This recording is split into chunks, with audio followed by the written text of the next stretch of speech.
అందరుండి ఒంటిగానే జన్మ రందులు వడ్డాను తండ్రి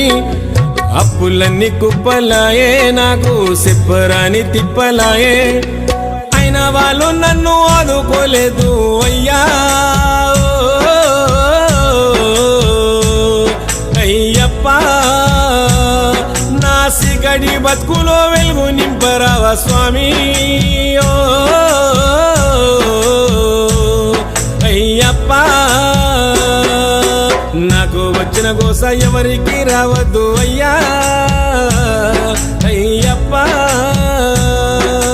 అయ్యా నా రాత ఏమి రాతైనది స్వామి మణికంఠ